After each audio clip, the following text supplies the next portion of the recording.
James. You are experiencing the Knuckleheads of Liberty podcast.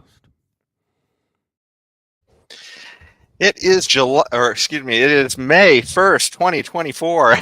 And welcome to the Knuckleheads of Liberty, where we're bringing you the people and the organizations fighting for liberty around the country and in your region. And today we have a special show where we're talking about some local activity here in Sacramento on a class discussing as a Constitution discussion group led by Kaye, Lynn, our guest. But before we get to any of that, let me introduce you to the rest of the panel. In our lower left-hand corner, we have Leon, the word Brathwaite, last word in liberty. He is a retired engineer in the state of California. In our lower right-hand corner, we have our screaming eagle of freedom, Tim Everett. He is a pilot in the state of California. In our upper right-hand corner, we have our special guest, Kaye, Lynn. She is a facilitator for the Constitution discussion group that we're going to be talking about in this episode. And my name is Jason McPhee, and I'll be your guest.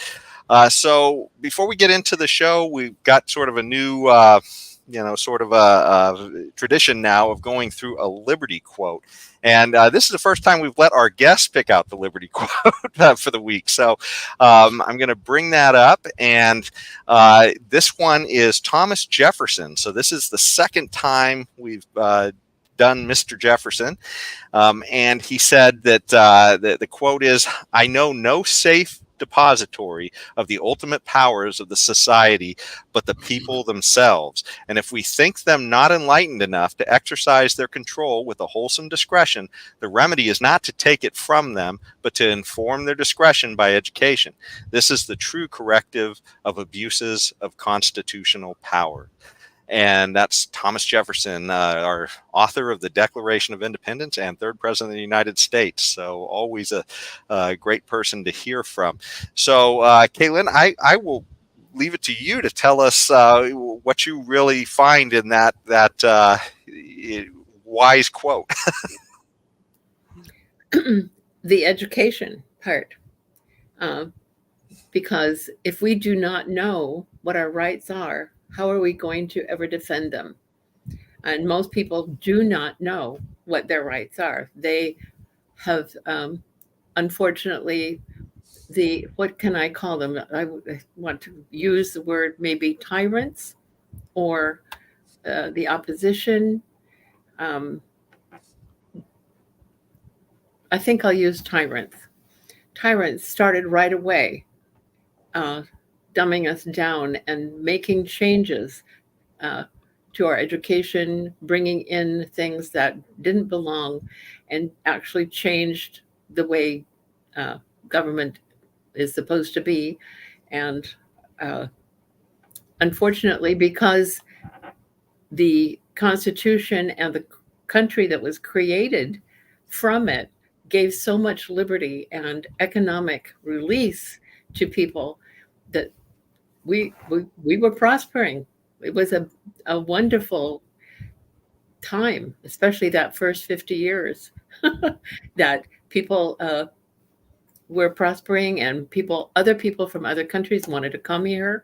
So when they dumbed us down and brought in education and started using public schooling and philosophers from Europe, from Germany, the Kaiser, that was a different kind of model, rather than following the interest of the students and tapping into their skills and their abilities. That was to just put everyone in line and make sure that they obeyed authority.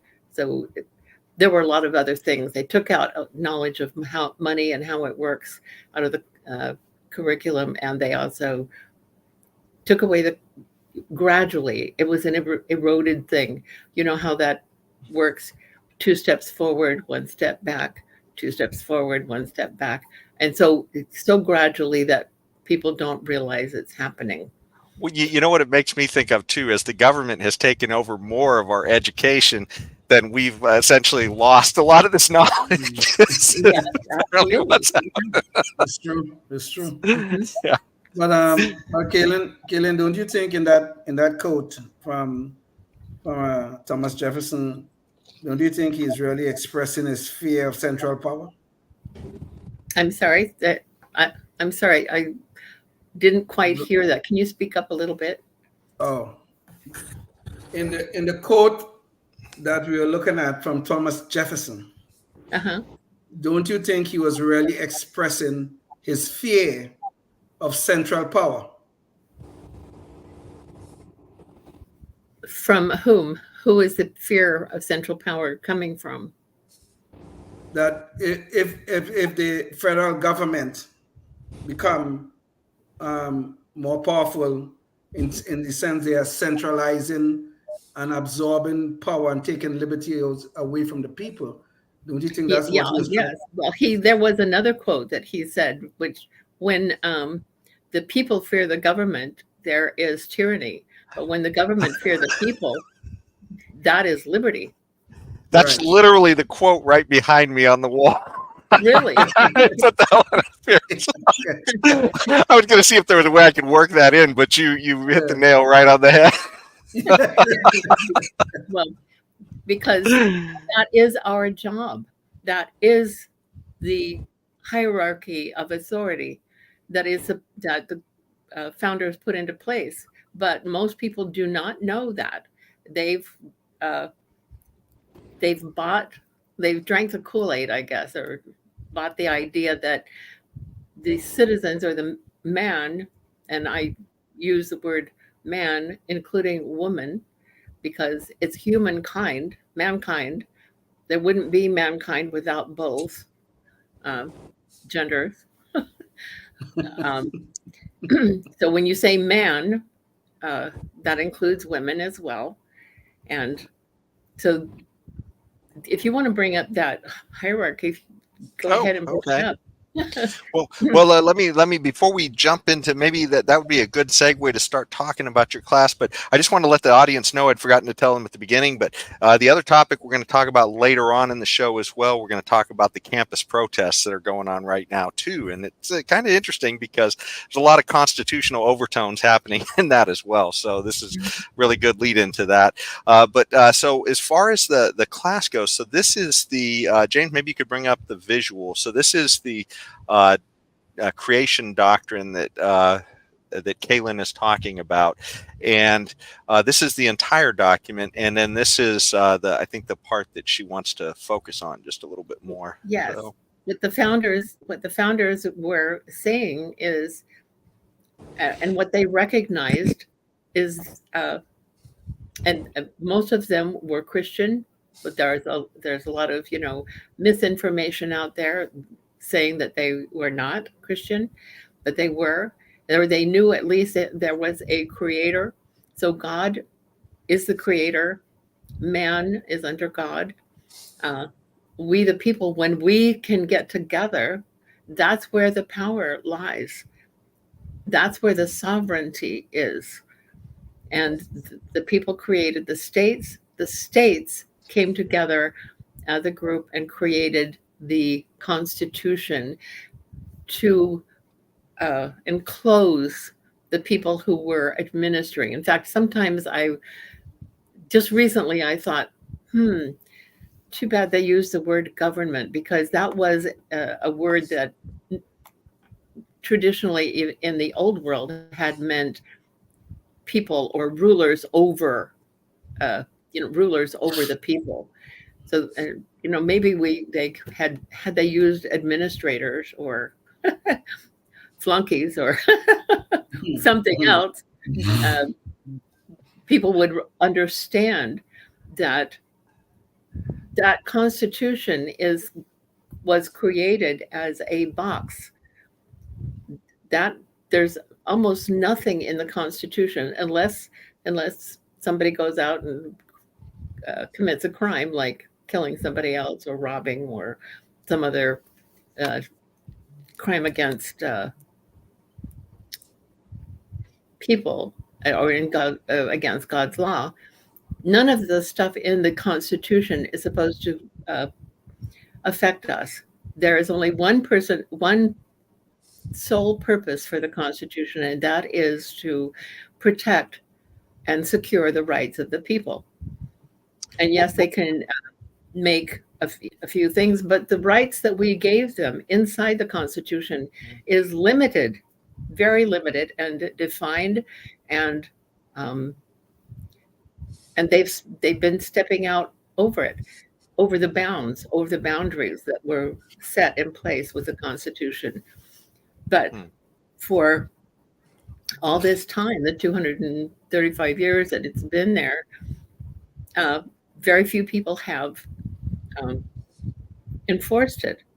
They didn't realize, like I said, the knowledge of the Constitution and our hierarchy in it has been flipped upside down, and we've believed them. So if you move the graphic up a little bit to see the bottom part of it, this is what they want us to believe, that the U.S. government is the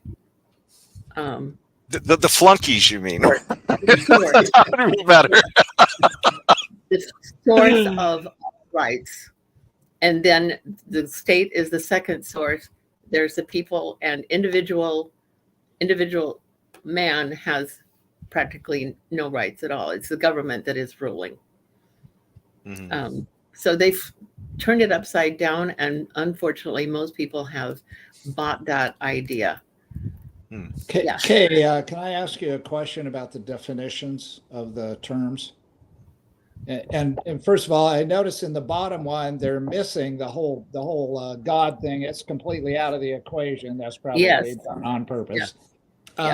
So would I be defining man as the individual and people as the collective? Yeah. Okay. Yeah, and they're trying to make the collective be way more important than the individual.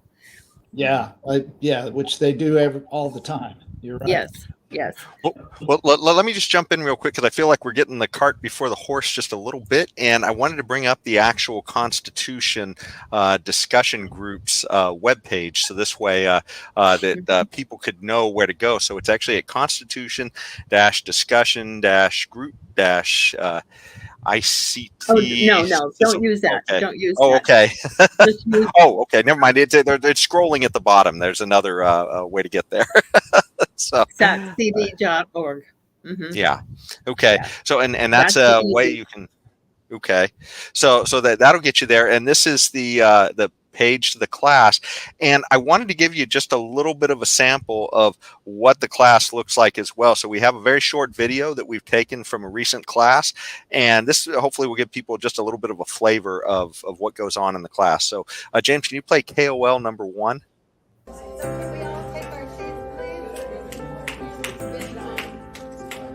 This is a really good number of people, and I'm so grateful that you've come out, not only to nullify, but to recognize that a law can be unconstitutional. Tonight, we are doing the 5th in a series. So you definitely got a lot of people showing up, and that's awesome to think that, this is a grassroots thing, right? I mean, it's like nobody's really making money as far as I know off of this. I mean, they just want to come and become empowered on I guess what they're seeing. And so I guess I wanted to ask you, so how did you get the idea to do this, or what led you into this, organizing this class? Well, I probably, like most people in the last 4 years, when I was in March of 2020, came home from a business conference. I was in Dallas, Texas, for 4 days, and coming home, I noticed in the airport people wearing masks. Not everybody. I wasn't, and a lot of people weren't, but there were some people wearing masks. I'm thinking, wonder if there's something going on down here, or they just have a lot of stuff in the air people know about that I don't know about. But then I got home and started hearing what was going on, and I would go out to the grocery store, and more people were wearing masks, and all of a sudden here's this mandate. Oh, we're gonna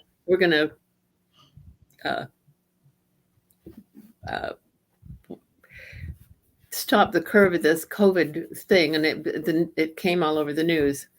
But so that was an introduction, and I going to the grocery store or going to the library or wherever at some point, the library was actually closed. They closed it. You couldn't go into the library, for heaven's sake. So I just wanted to ignore it for a long time. It wasn't until 2021, but there was this thing. What could I do? What can I do? I'm just an old grandma that, what do I know? But I had taken many courses on the Constitution because I'm a history buff and I love looking at different things. And that was the only thing I could think of. What I really felt like was that the lack of education, the lack of knowledge of the Constitution and our relationship to God and that gift, because it really was a gift. I mean, those 56 men that came together and signed that were very diverse men, and had lots of different opinions, but still they were inspired to come up with this document. And it's just this big. It's only this big. It's tiny. It's a tiny little thing, but think of the IRS code now, or some of the other laws that have been passed.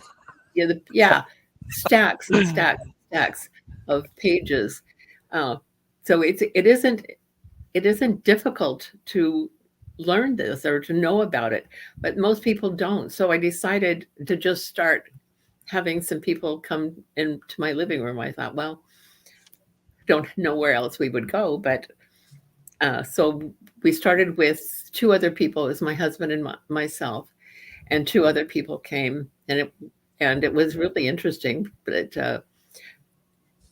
and then more started joining, and then we went to the clubhouse in our housing development where we live. There's a clubhouse there, and we could have more people.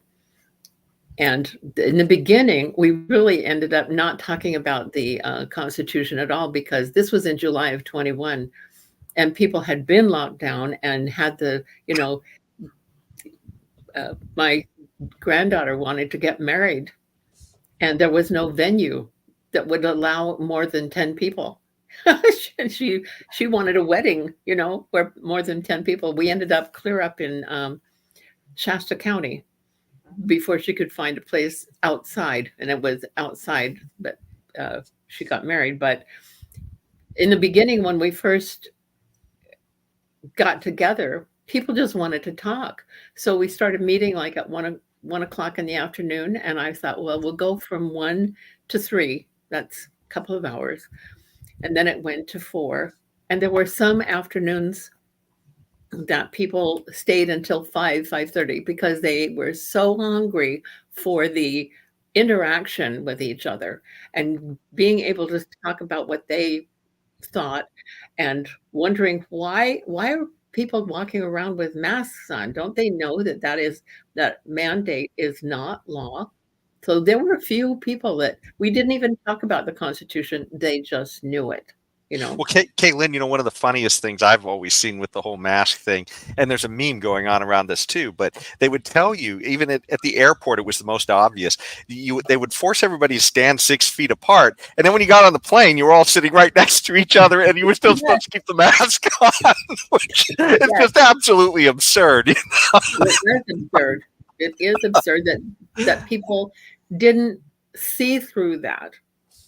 Yeah. So anyway, I finally, after we grew to a certain number, I met an individual that really was helpful in getting us a location, and that was Sue Frost's husband, Jack Frost, who had started or was president for a while of the SACTAX organization, and he knew somebody at the Epic Bible College, and so we were able to use a room there, and we've been there ever since. So we are meeting the first and third Thursdays of every month. We have this discussion, and it's amazing. I absolutely love it.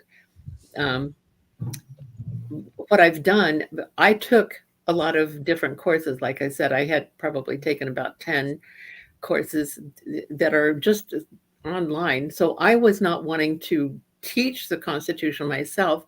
I'm presenting somebody else talking about the Constitution. And that goes for about 45 minutes to an hour. Then we discuss anything that was new to the people. And when we first started, in fact, even today, still, there are things that they see and they go, oh, I didn't know that. Really? Is that what it really means? Or, as the person talks about what it is. And so we discuss about what's going on now. It didn't just apply to that day. It applies now. Really, really important, but most people don't know. And we've got a card now that we've been handing around, or going to give out to people to talk about, let them know that there is such a thing. Give them that cdg.org, SAC-CDG. On the back of it, it said, had we stuck to the Constitution, we would have no Federal Reserve. We would have no IRS. We would have no Department of Education. We would have no, it just goes on. There's a list about 5, but you could really go on and on and on with all of the ridiculous regulations and overturning of the courts and outreach, way over bounds that the government, who are supposed to be our servants, have taken. And they've turned that graphic upside down and made us think that we're on the bottom and that we have no power, when in actuality we have all the power, not just some, but all the power. But until the people can come together and realize that, things are going to just keep going on in the same way they're going. So yeah. That's so Kaylin, what do you think do we need to be doing to turn this ship around? Because right now, I think a lot of Americans feel like we are on the Titanic, and we are seeing the iceberg. We are seeing the iceberg out there, and we don't know how to turn the ship away from the iceberg. Mm-hmm.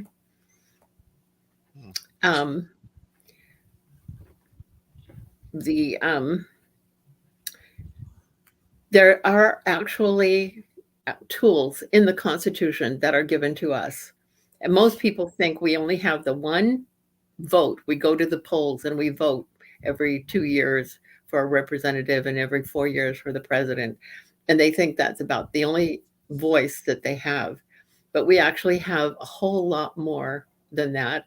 We have the petty jury, that is supposed to be a privilege, and is one of the places where we as people can tell the government, sorry, that's an unlawful law. We're not going to find this person guilty because they didn't get due process. We have to know what due process is, and they are trampling all over our due process rights. And essentially what you're talking about there, though, is jury nullification, then? That's what you're bringing in, or? Yeah, but they hate that word, nullification. Yeah. That's exactly what it is. Okay. It's telling them this is not a good law. This is not constitutional law. And then, of course, the grand juries, and there still is grand jury in Sacramento County, but in many states, they've taken that over and they've not allowed grand juries, because grand juries are available to hold those servants accountable. One of the best ones. But what we've really come to understand recently, and this is, I started another group called, for people who, once they know the Constitution, if they want to take more action, they can join this other group where we can help change the culture and actually educate our public servants by giving them notices and affidavits and telling them what the law is, We know what the law is. The law of the land is the Constitution. And we're letting you know that we know what the law is, and we expect you to abide by it. So Hey, that Kay, is Do, some of do, the things we're doing. Lynn, is this the Committee of Safety Solution? Is that the organization you're talking about? Oh, James, maybe you could bring that up too so people can see that. Thanks. Go ahead. So that's satcost.us, the website for that one. And it just talks about it's something that the founders used as well, because they were facing a tyrannical government in Great Britain. They had petitioned and asked for redress of grievances for years, and instead of listening, he would come back with worse and worse and worse, until in the Declaration of Independence there was this big list of 28 things that he had done. They ended up taking out the 28th clause when they sent it, because it was the slavery issue, and they couldn't come together at that time, the founders.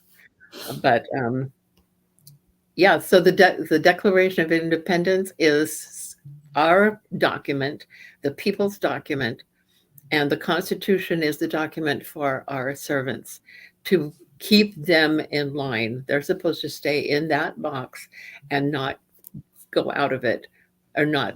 And we haven't been good stewards of that Constitution and done the job that we were supposed to do.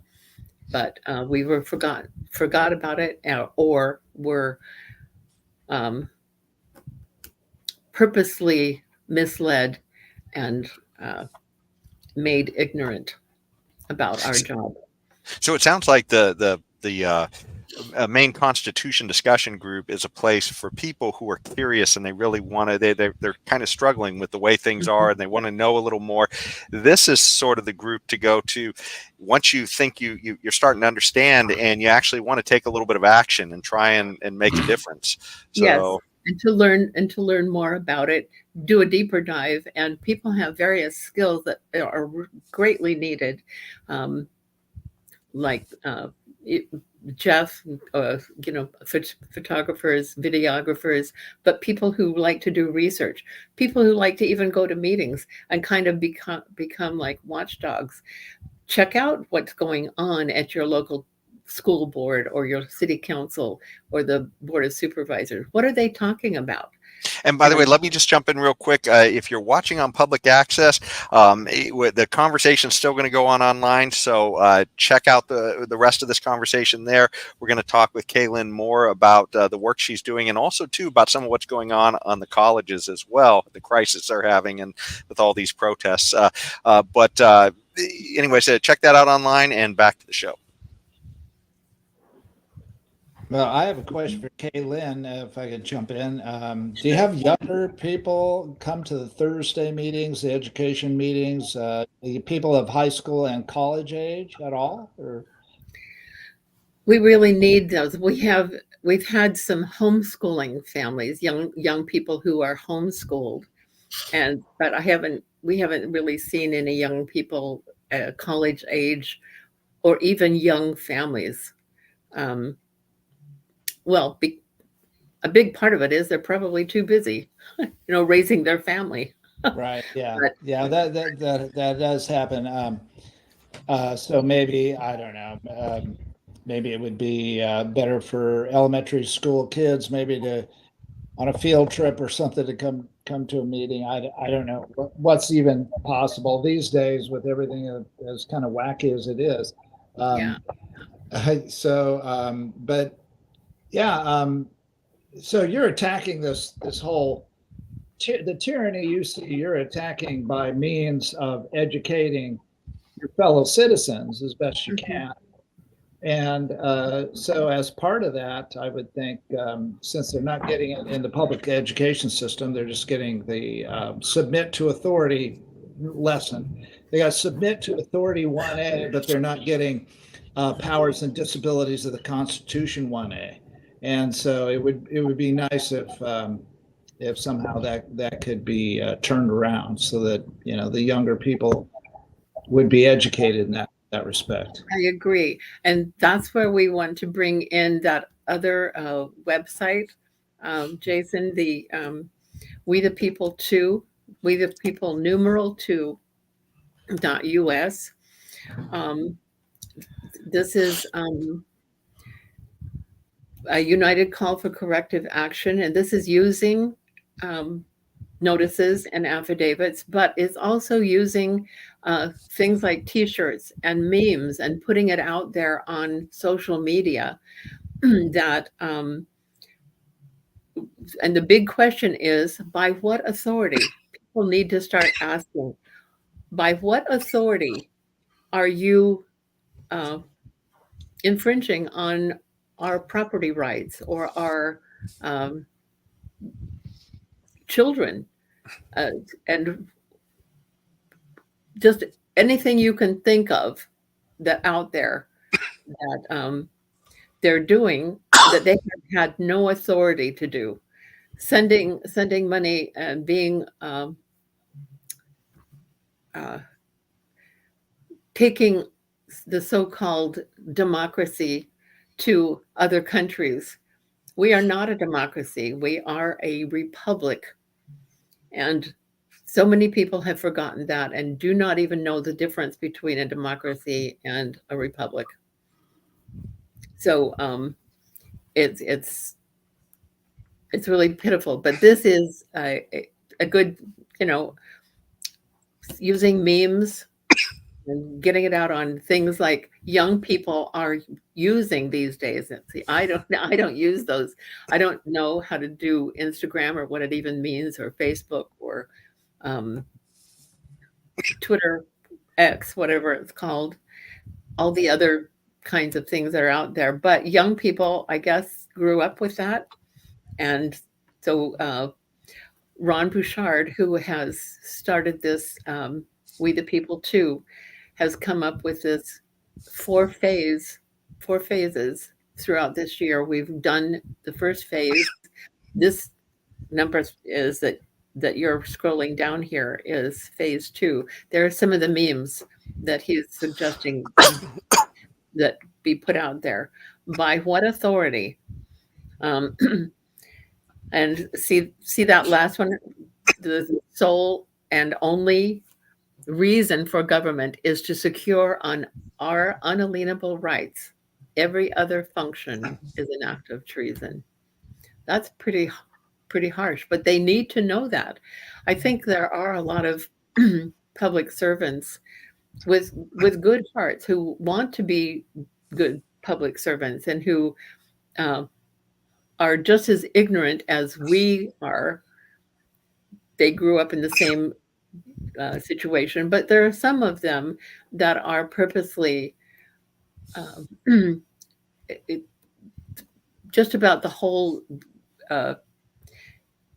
government has turned into a money-making thing for those who are serving.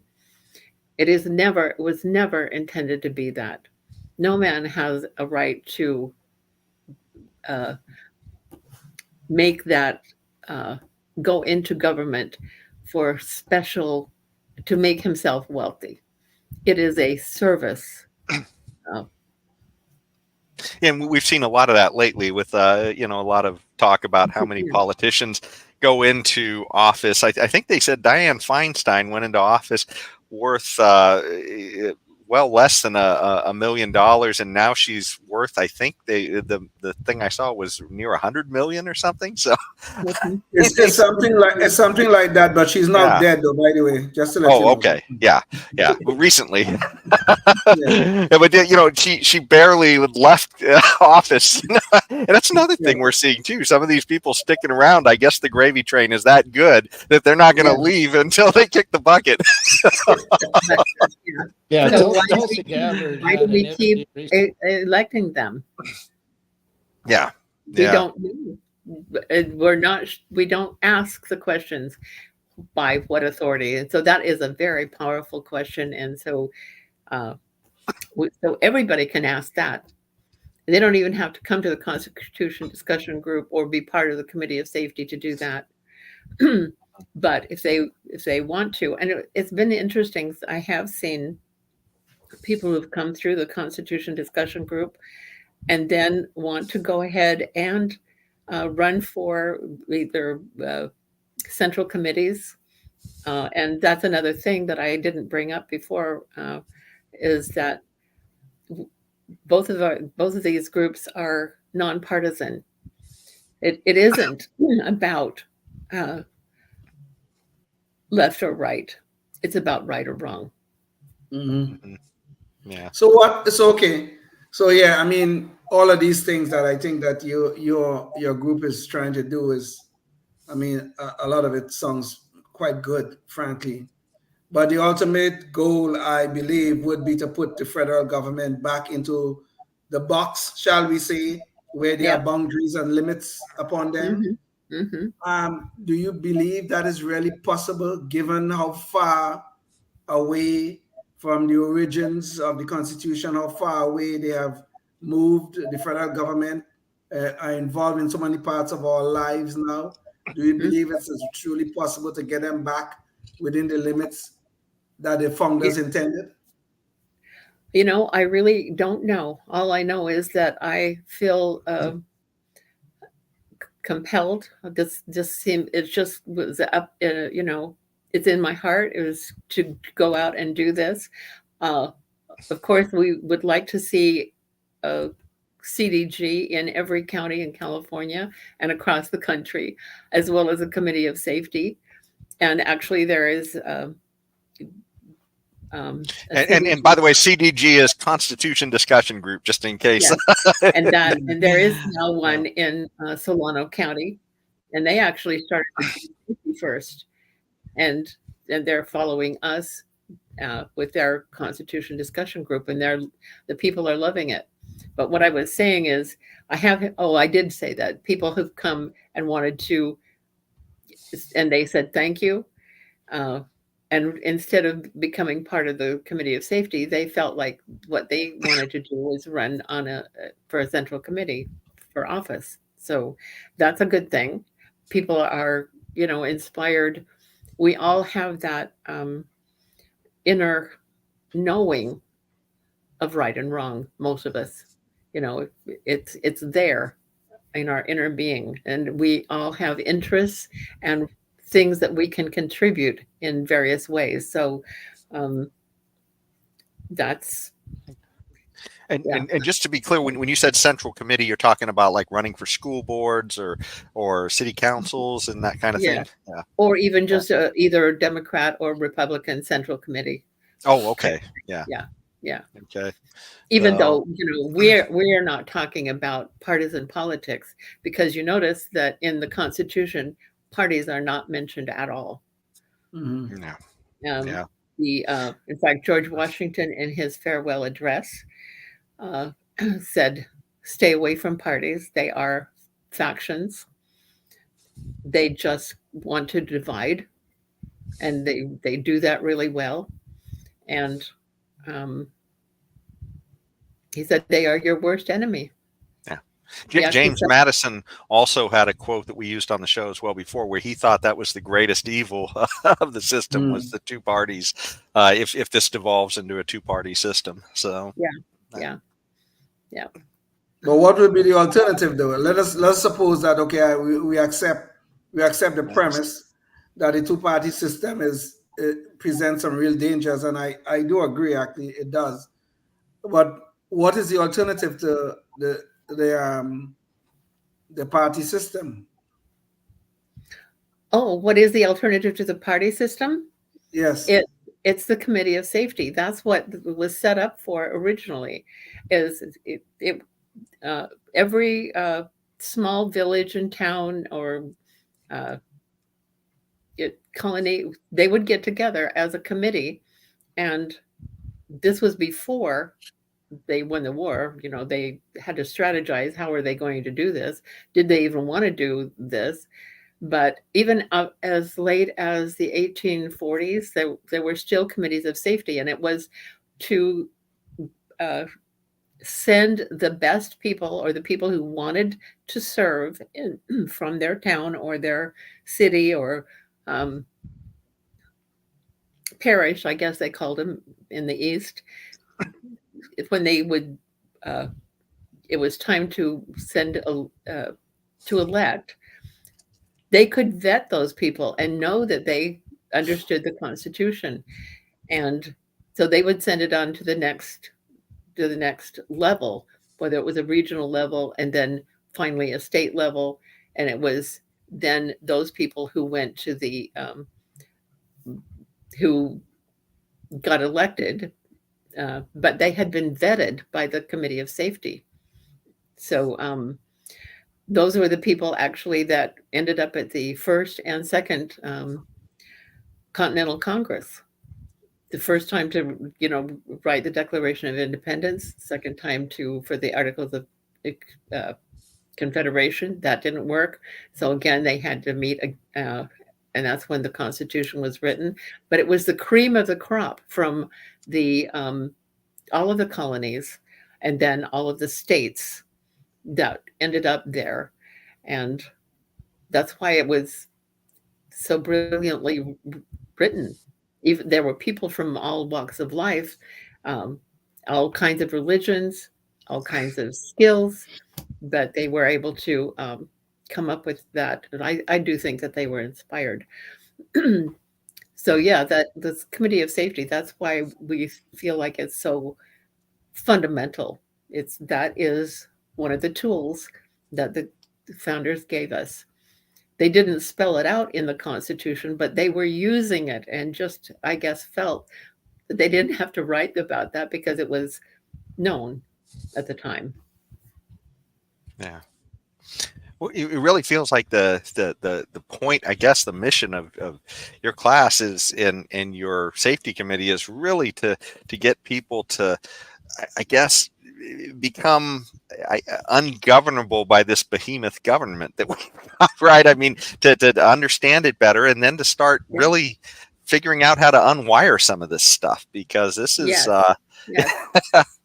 yeah. Oh, by the way, too, what's that? I'm sorry. Oh, no, sorry. I was just going to say. And then to get rid of the tyrants, the people who do not have the best interests of the people that in mind, but their own best interests. Yeah, get rid of them. Yeah. Cut the corruption. Yeah. By the way, I was going to say, too, on that whole two-party thing, I actually flubbed the quote. It was John Quincy Adams that said, there's nothing I dread so much as the division of the Republic into two great parties, each arranged under its leader and concerting measures in opposition to each other. This, in my humble apprehension, is to be dreaded as the greatest political evil under our Constitution. And that's our 6th president of the United States. Yes. Awesome. Thank you. Yeah. So, well, so it sounds like this is really taking off. I mean, you kind of sort of had some of these ideas, they just sort of it rang your Liberty bell during this whole COVID nonsense that happened. And it sounds like it's been growing like gangbusters and growing to more counties. And it's almost like, I wish we could somehow tame a little bit of this energy for the Libertarian Party, because I feel like we're trying to do almost the same thing you're trying to do, but it just feels like, there's just so much inertia out there, but you're overcoming it, it sounds like, and that's really inspiring. Well, I don't know that we're actually overcoming it. We do have quite a few people coming through the Constitution discussion group. And the other thing that's interesting about that is that, like I said, I've done about 10. I'm very careful, though, about which ones I show, because not all the people who are teaching about the Constitution out there in the nation understand that hierarchy. So I have to make sure that they understand that. But I use different ones because everyone that does it emphasizes a different thing, and it makes it really interesting by the way they discuss it, the prime points that they bring out that really touches them. And we learned something new from this presenter that we didn't hear from the previous presenter, so I've had people who have come for 2 years solid, pretty much, they've taken every single course that I've offered. So this one that is on the website right now. We've heard from her before, but she has so much information out there that we would only be listening to her for like 10 months at a time, because we only meet twice a month. In fact, probably we would be able to hear from her for over a year if we did all of hers at once. So we take off little bits and bites of hers, but that's Chris Ann Hall, if you're familiar with her, constitutional attorney, and very dynamic. Can you give us an example of other like is it Hillsdale College that you might utilize for some of the presentations, or do you have other examples? National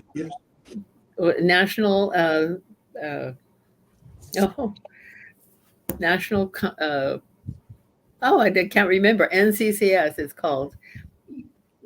Okay. We can't think of the first C, but it's Constitutional Studies. Mm-hmm. But and then there's Institute on the Constitution. I've used their Constitution class, and I just finished their. They have two classes. Another, what they call core, which is all about the jury and why it's so important for people to serve on the jury. You know, that the attitude that people have, oh shoot, I got called for jury duty, crumb. How am I going to get out of that? Is what their top thing on their mind is. How do I get out of jury duty? And we were, talked to, like, consider it a privilege. Go in there and be able to, this is your voice, make a difference. Treat your fellow citizens the way you would want to be treated. Is that guy, he may have done what he was charged with, but did he receive due process? Did they give him is he here? Was a lot of the evidence squashed, or and look at the law itself. Does the law conform to what the Constitution says? Because they were only given certain powers, and if it's like totally out of line, then he should be found not guilty. So anyway, that was a really powerful course, and people really loved it. We'll probably do that one pretty soon again because it was so powerful. So is the study group open to anyone? Pardon me? Is your study group open to anyone? Oh yes, absolutely. Absolutely. Nonpartisan. Anybody who wants to come in and learn about the Constitution, because the Constitution belongs to all of us. We are the people. So we do usually start off with prayer. And then we all say the preamble. It's really important, I feel like, to say the preamble. At the very least, we need to know the preamble. And of course, then there's the Bill of Rights. Those are key. Those are our guarantees, so to speak. But are they being guaranteed to us? What about no infringement? How hard is that to understand? And yet, how many gun laws do we have on the books? It's true. That's a very good point. This is the whole story about the federal government in particular have left the box in which they were placed in the original Constitution. Yeah. But now we have had so many interpretations and everything else, misinterpretations, I should say, of the document, that the federal government have gone way beyond its constitutional mandates. Mm-hmm. Hey, I have a few more questions I wanted to ask you, and we've blown so far past our normal time that we would have spent on the interview because it's so interesting to hear how your class has grown. I think we'll push the campus protest to another show probably because we've got way too much material on that. But I did want to ask you, as far as the growth of your class, is it mainly through word of mouth? Is this how, or are you guys doing other things to reach out to people to get them excited about this? Well, it's mainly by word of mouth, but we're holding our fourth potluck because people were so eager to network and meet up with other people that, and we have a limited time, just 2 hours from 6 to 8 at the college. So I said, why on there every once in a while there is a fifth Thursday. So we started having potlucks on the fifth Thursday, and those have been very well attended. And we either do a short video or have a brief speaker or something, but it's mainly for people to break bread together and get to know each other and where people are located. And so the next one is coming up on May 30th, and it'll be at the same location, only downstairs instead of in a classroom upstairs. And that's open to everyone. And there will be information about that on the website. And the other thing that we did last year and that we are planning on doing again this year is we celebrated Constitution Day. So we called it Constitution Celebration Day, and we had speakers. We had a really fabulous speaker come from out of town. His name was what's his first name? Loudon. You probably have heard of him. Rings a bell. I'm trying to remember. He's from New Zealand. Anyway, and some other local speakers as well. And we had music and food and Liberty or other organizations there that wanted to talk about Liberty and what they're doing, Election Integrity Group and Sons and Daughters of the American Revolution, etc. But we're doing that again, and it's going to be at the Folsom Park up on near the zoo in Folsom. And that's May 30th, right? May 30th. That's the potluck that's is May 30th. Oh, okay. Okay. Constitution Day is actually the 17th of September. We actually had it on the 17th last year. This year is going to be the 15th, which is a Sunday, and from 1 to 4 in the afternoon. And there will be more coming out about that, and you'll start to see flyers hopefully in. And we're going to be looking for sponsors for that because there is a little bit of a cost, but not a huge amount. But we give everybody a little bag. We want the children, we want families to come. So last year we had a little book for children that talked about this making of America. And of course the parents get a pocket-sized Constitution like this one or similar. And then just they can have that bag and decorate the bag and go around and get information from the other not vendors, but other Liberty groups out there. It was a great day. Not a huge amount of attendance, but we're looking for a lot more this year because now we're having a CDG and Committee of Safety in El Dorado County as well. In Solano County, they'll be there to help do this. And I'm hoping that by the time September comes, we'll have the CDG and Committee of Safety in Placer County established. I don't know. I've got my fingers crossed that will happen. Wow. Praying. But the thing is, if we don't do anything, we are going down in the Titanic, as Leon said. And but so we don't know if all this effort is going to go anywhere, but we can only do our best.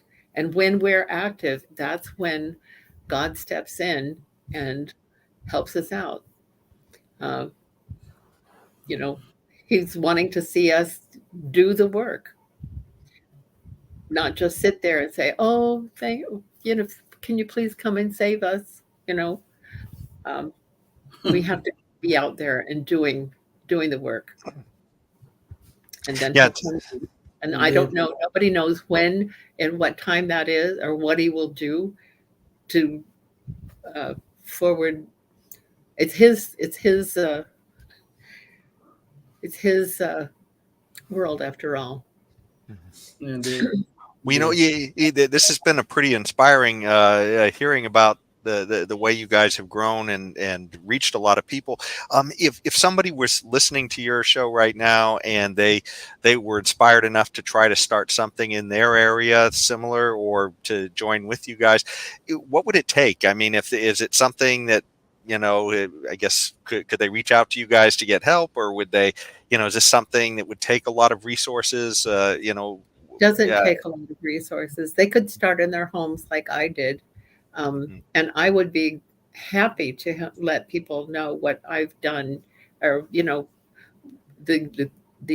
presentations that I've found that are the best and that are easily accessible. Some of them are free. You just have to go online. In fact, many of these courses are free online. Some of them have costs. I just sign up and pay the cost so that I can then have it to be able to share. Some of them want you to use their presentation exclusively. Just use theirs and get a license to use it. I don't do that. I just share what is best, because it's interesting. They all do such a wonderful job. How can you pick and choose and say, oh, this one does a better job than that one? No, they're all relevant, and each one is going to really speak to the other. But people could do the free ones, or even the ones that have a cost, on their own at home. But I have found that people really do like to come together, because they're feeling so alone anyway, like they're the only one out there thinking that there's something wrong, and they don't know what to do about it. They don't know anybody else to connect with. So that's one of the reasons that they really like coming to the Constitution discussion group. I think that's is a key. I was going to say, a lot of times, when we go on a journey, we learn some things, and it seems like, you've been on quite a journey for about 4 years or so now, on this journey through Liberty, 3 or 4 years. What's the biggest lesson you've kind of taken from this, watching this all develop and seeing the people that you've touched on this? That I don't quite know how it has happened. It just has a life of its own, and I'm just doing that. I'm just saying, okay, what does God want me to do next? Or and things just kind of fall into place. I mean, I've found some really wonderful mentors. Like I mentioned, John Darash is a wonderful, not John Darash. He was my first one. He's the first one that I found committees of safety with. But I've gone on to find others. Defending Utah, and Enoch Moore is a wonderful mentor, and Ron Bouchard are just wonderful mentors. And so I just feel blessed to be led in those directions, to find these people and to meet the people who continue to come. I'm meeting way more people than I ever imagined. I thought, what can a little grandma who just doesn't know anybody do? And now I know a lot of people, and it's wonderful. Or I don't know a lot of people. I've been able to talk with a lot of people, and yeah, I really, I'm living a very exciting life at this age. So You know, I was just going to say it's interesting that you've been doing this for about 4 years, and I certainly hope you'll keep doing this for another 4 years. And we're getting close to the end of our show, and that kind of brings me to a segue of somebody else who was talking about 4 more years recently, and that's our current leader, our current illustrious leader. And Jane, maybe you could bring up the visual real quick. Biden recently was at a speech, and this is kind of what we're getting out of our leadership. So I don't think we can really look to these guys to solve our problem. Jane, maybe you could bring up the clip KNP1 so you can hear what we're talking about here, how he just sort of not really sure what's going on. I would, but that one didn't come through, Jason. It didn't come through. Okay, well, that's unfortunate. Anyways, essentially, when he was reading, he was just reading his teleprompter, and so he goes on to say, 4 more years, pause. So he actually said it out loud, and the pause was actually supposed to be just something he was supposed to pause for the audience to start chanting 4 more years. Well, the rest of the audience got it, and they all started. It's too bad we don't have that, but but anyways, that's part of the adventure of running a live show. Is we all run some lessons like this. Well, and you guys have, it's funny because, I guess we look to the leadership that we currently have, and it really doesn't look like it. It looks like the captain who steered the Titanic into the iceberg. Yes. Yes. And I, boy, I tell you, it really gives me hope when I start seeing people trying to figure out, hey, how can we right the ship ourselves? Because the people in charge surely aren't going to do this. So I really appreciate the work you're doing. And did you have any final thoughts? I guess we'll bring up your web pages again so people can find them here. Kaylin, let's see. You have your Sacramento County discussion group, and that's the starting point. And then if you really get excited, you can go on and participate in the safety committee and also in the organization, We the People 2, the We the People 2, it's called, and look for this united call for corrective action as well. So, Kaylin, any last thoughts, any parting thoughts for the show? I'm just very excited that you're also going to be talking to my colleague, Debbie Red Hat, who's coming on in a week or so. About 2 weeks, I think. Unless anything shuffles, she should be on the 15th. Job, and she can talk a lot more about the details of the notices and the affidavits that we're doing, and declarations also work in a way. But we need more people. We need writers, researchers, young people who can, do physical things to, carry things. And so there's room for everyone to come and participate and learn and do activities that do have remedies that actually work. And there is a history of some of those remedies that Debbie is going to be able to share with you. So thank you so much for allowing me to be here. It's been a real pleasure and not as scary as I was thinking. Well, awesome. And, we hope that, as you guys continue to grow, we'll be able to hear about more of your progress in the future because, we're certainly rooting for you here.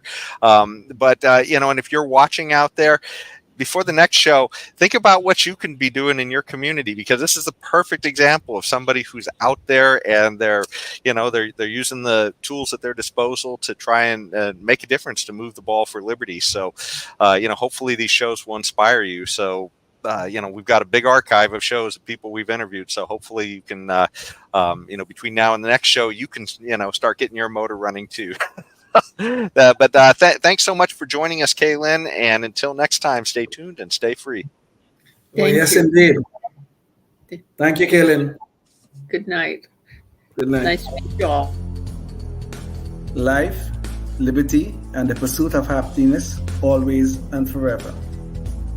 Thank you for listening to the Knuckleheads of Liberty podcast. Find us on Facebook, Rumble, YouTube, your favorite podcast network, and at knuckleheadsofliberty.com.